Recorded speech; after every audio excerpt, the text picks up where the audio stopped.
Kita lanjutkan teman-teman tentang investasi. Ya. Jadi di dalam proses investasi itu tentunya harus punya yang namanya perhitungan. Nah, di dalam perhitungan investasi, ya, yang namanya investasi itu kan merupakan sebuah proses penanaman kembali dana yang dimiliki oleh perusahaan ke dalam suatu aset dengan harapan akan mendapatkan atau meningkatkan profitabilitas perusahaan di masa mendatang. Ya, ini pun bisa dilakukan oleh eh, perseorangan ataupun oleh perusahaan juga. Nah, jadi yang namanya investasi ini bisa dilakukan oleh perorangan ataupun oleh perusahaan. Nah, jadi banyak beredar di luar sana bahwasanya ketika kita menjadi seorang CEO ya, atau seorang pemilik suatu perusahaan itu mainnya bukan hanya tentang jual beli, bukan hanya tentang produksi lalu menjualnya. Dan banyak sekali pemilik atau pendiri itu sekarang hanya memiliki beberapa persen saham di satu perusahaan. Ya, itulah kenapa yang namanya perusahaan itu selalu berkembang adalah seperti itu. Karena adanya saling beli sahamnya atau kepemilikannya. Nah, maka perusahaan pun juga sama. Nah, ada beberapa perusahaan itu yang sehingga mengakuisisi pesaingnya. Nah, untuk apa? Untuk semakin berkembang. Jadi kalau kita ibaratkan di perusahaan itu adalah bukan tentang bagaimana cara menjatuhkan lawan, tetapi bagaimana kita saling bertumbuh. Nah, ya namanya perusahaan itu tidak bisa berdiri sendiri dan itu menjadi satu-satunya perusahaan yang memproduksi produk A. Itu nggak bisa. Harus ada ekosistem yang mendukungnya. Harus ada perbandingan antara A dan antara B. Nah, sama halnya seperti di investasi seperti itu. Maka terjadinya yang namanya investasi ini. Investasi merupakan komponen penting di dalam membentuk nilai perusahaan, ya, karena adanya harapan profitabilitas yang lebih tinggi di masa mendatang. Nah, jadi ketika kita punya uang eh, lebih, ya, uang besar, ketika perusahaan itu punya uang yang lebih, maka mereka akan berpikir kalau hanya disimpan di bank, maka itu tidak akan menjadi mendapatkan keuntungan yang lebih. Tapi ketika diinvestasikan, maka itu akan menjadi berlipat-lipat. Ya, jadi ada beberapa keyakinan ya di luar sana juga investasi ketika ketika seseorang itu punya eh, uang ya itu dibelikan aset. Nah, untuk mendapatkan keuntungan, aset tersebut dijaminkan ke bank. Untuk apa? Untuk mendapatkan uang cash. Nah, ketika uang cash sudah dapat, maka uang cash tersebut diinvestasikan. Nah, seperti itu. Sama halnya seperti perusahaan. Maka banyak perusahaan-perusahaan itu yang eh, beberapa itu yang tidak memiliki aset. Maksudnya adalah asetnya itu adalah aset sewa. Nah, karena itu akan lebih menguntungkan meskipun sewanya itu di perusahaan induknya. Nah, seperti itu pun juga bisa. Ya, maka diputer. Nah, oleh karena itu, keputusan investasi merupakan keputusan yang sangat penting di dalam perusahaan. Ya. Hal ini dikarenakan menyangkut kebutuhan dana yang digunakan untuk mendanai investasi dan prospek investasi yang akan dilakukan oleh perusahaan. Ya. Untuk menganalisis kelayakan suatu proyek investasi, ya, diperlukan suatu analisis yang bertujuan untuk menentukan layak atau tidaknya proyek investasi tersebut didanai. Nah, jadi perlu eh, perhitungan apakah satu proyek tersebut atau suatu perusahaan tersebut layak untuk didanai atau tidak.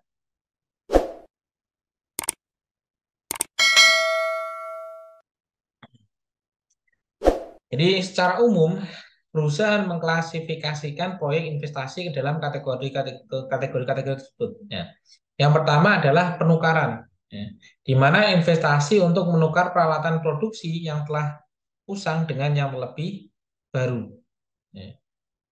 Jadi di dalam perusahaan tentunya ada barang-barang yang memang sudah nilainya sudah dikatakan habis, ya, atau sudah rusak, maka harus ada yang namanya perbaikan. Nah, investasi pun juga sama. Ya, maka eh, investasi dalam tanda kutip ini adalah bisa berupa investasi untuk perusahaan sendiri, itu pun juga bisa. Yang kedua adalah penghematan biaya. Ya. Investasi untuk menggantikan peralatan tua, namun masih bisa bekerja dengan peralatan yang baru yang lebih efisien. Pembiayaan untuk program-program pelatihan, ya, yang digunakan untuk mengurangi biaya tenaga kerja dan pengeluaran untuk memindahkan fasilitas produksi ke wilayah tempat di mana tempat kerja dan bahan baku yang lebih murah. Yang ketiga adalah ekspansi output pasar dan produk-produk tradisional. Investasi untuk memperluas fasilitas produksi sebagai respon terhadap meningkatnya permintaan atas produk-produk tradisional, ya, perusahaan dalam pasar tradisional atau pasar yang telah ada saat ini. Yang keempat adalah ekspansi pada produk dan atau pasar baru. Ya. Investasi untuk mengembangkan, memproduksi dan menjual produk baru dan atau mempunyai pasar baru.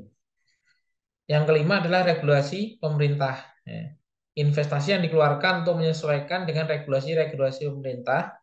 Hal ini meliputi proyek-proyek investasi yang diwajibkan untuk memenuhi regulasi mengenai kesehatan dan keselamatan, pengendalian polusi, dan menaati kewajiban-kewajiban legal lainnya. Ya. Jadi, selain investasi untuk membeli saham yang ada di lain perusahaan, ya, di dalam perusahaan pun juga ada yang namanya investasi untuk memperbarui atau mengembangkan perusahaan sendiri. Nah, ini salah satu contoh investasi untuk pengembangan. Nah, jadi untuk melakukan investasi itu perlu dilakukan penilaian. Ya. Yang pertama adalah kita bisa menggunakan metode accounting rate of return, ya, atau ARR. Merupakan metode yang menilai usulan proyek investasi dengan cara mengukur tingkat keuntungan dari investasi yang digunakan untuk mendapatkan keuntungan tersebut. Ya, secara matematis, rumus untuk menghitung ARR adalah sebagai berikut. ARR adalah rata-rata laba setelah pajak dibagi rata-rata investasi dikali 100%. Nah, jadi metode accounting rate of return ini adalah uh, metode simple. Apakah proyek investasi dari perusahaan itu menguntungkan atau tidak? Ya. Jadi dilihat dari berapa kira-kira laba, ya, laba yang diterima oleh perusahaan, laba bersih yang diterima oleh perusahaan dibagi dengan rata-rata investasi. Ya. Jadi metode ARR ini menghitung tingkat pengembalian suatu investasi dengan membandingkan laba bersih yang diharapkan dari investasi dengan jumlah investasi itu sendiri. Ya. Rumus yang digunakan tadi adalah laba bersih rata-rata dibagi investasi awal dikali 100%. Nah, jadi berapa persen kira-kira pengembalian dari suatu eh, investasi yang dikeluarkan. Nah, contohnya ketika perusahaan ingin membeli barang baru atau mesin baru, nah kira-kira mesin itu bisa menghasilkan keuntungan berapa dari hasil produksinya. Nah, seperti itu. Atau investasi ke perusahaan lain. Nah, dilihat kira-kira bagi hasilnya itu berapa berapa rupiah dibagi dengan investasi awalnya. Maka akan ketemu berapa persen keuntungan yang akan didapatkan setiap tahunnya. Seperti itu. Laba bersih rata-rata merupakan perbedaan antara laba bersih yang diharapkan dari investasi dengan laba bersih yang diperoleh selama periode tertentu. Ya. investasi awal adalah jumlah uang yang diinvestasikan dalam proyek tersebut. Ya. Jadi eh, laba bersih ini merupakan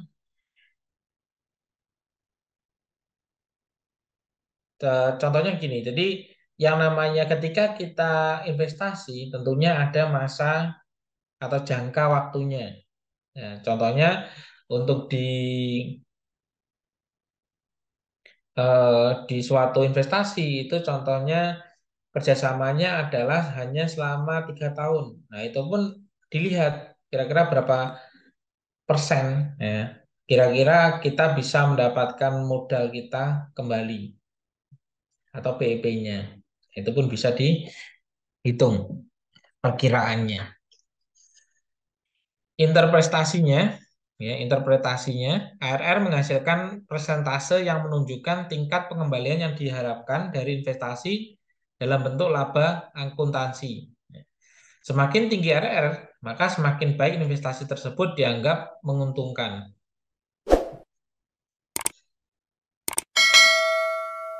Kelebihan metode ARR itu adalah sederhana dan mudah dipahami.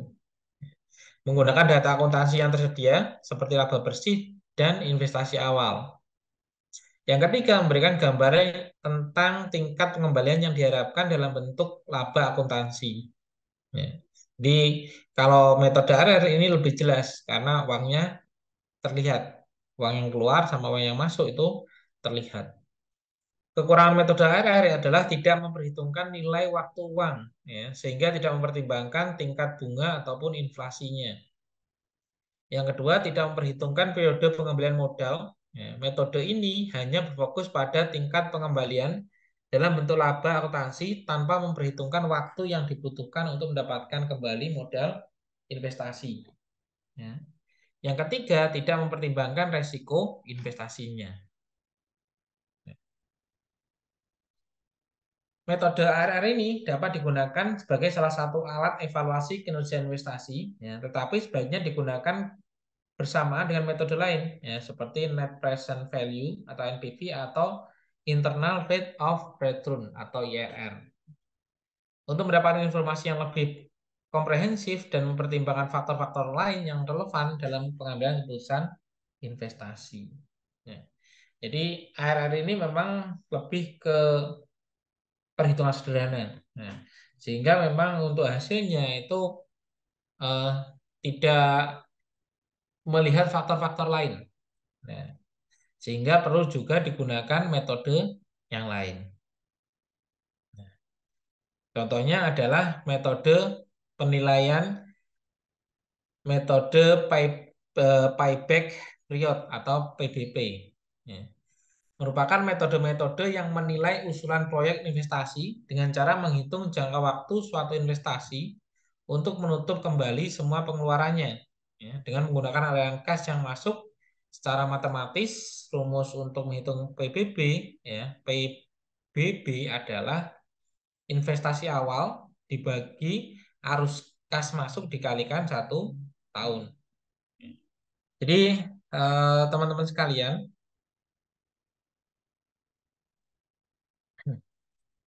metode PBB, ya, PBB, ya, menghitung jumlah waktu yang diperlukan untuk mendapatkan kembali modal awal yang diinvestasikan dalam suatu proyek berdasarkan aliran kas yang dihasilkan oleh perusahaan tersebut. Cara perhitungannya adalah eh, yang pertama, kita identifikasi dulu aliran kas masuk yang diharapkan dari proyek selama periode waktu tertentu. Ya. Berikutnya, mengurangkan aliran kas masuk dengan biaya awal diinvestasi pada setiap periode, mulai dari periode pertama. Ya. Terus mengakumulasikan selisih antara aliran kas masuk dan biaya awal investasi hingga mencapai nol atau lebih dari nol. Kita jumlahkan periode waktu yang dibutuhkan untuk mencapai titik nol atau lebih dari nol untuk mendapatkan periode pengembalian modal. Nah, jadi di metode PBB ini lebih terlihat, ya, uang yang beredar itu akan kelihatan. Nah, kira-kira berapa lama uang yang kita investasikan itu bisa kembali. Interpretasinya, PBB menghasilkan periode waktu yang menunjukkan berapa lama diperlukan untuk mendapatkan kembali modal awal yang diinvestasikan. Ya. Semakin pendek periode pengembalian modal, semakin baik investasi tersebut dianggap menguntungkan. Ya. Kelebihan metode ini adalah sederhana dan mudah dipahami. Ya. Yang kedua adalah memberikan informasi tentang waktu yang dibutuhkan untuk mendapatkan kembali modal investasinya. Ya. Yang berikutnya, jadi untuk kelebihannya itu memang lebih ke kita akan tahu nih berapa periode waktu sehingga kita bisa mendapatkan kembali uang kita. Kekurangannya ya tidak memperhitungkan nilai waktu uang sehingga tidak mempertimbangkan tingkat bunga ataupun inflasi. Tidak mempertimbangkan aliran kas yang diterima setelah periode pengembalian modal sehingga tidak memberikan gambaran lengkap tentang kinerja jangka panjang investasinya. Yang ketiga, tidak mempertimbangkan risiko investasi. Metode PBB ya, dapat digunakan sebagai salah satu alat evaluasi kinerja investasi. Ya. Tetapi sebaiknya digunakan bersamaan dengan metode lain, ya, seperti NPV dan juga IRR, untuk mendapatkan informasi yang lebih komprehensif dan mempertimbangkan faktor-faktor lain yang relevan dalam pengambilan keputusan investasi. Nah, jadi eh, metode terakhir ini adalah metode net present value. Ya. Metode NPV ini merupakan metode yang menilai usulan proyek investasi dan mempertimbangkan nilai waktu uangnya. Secara matematis, rumus untuk menghitung PBB adalah NPV sama dengan present arus kas investasi dikurangi present value investasi.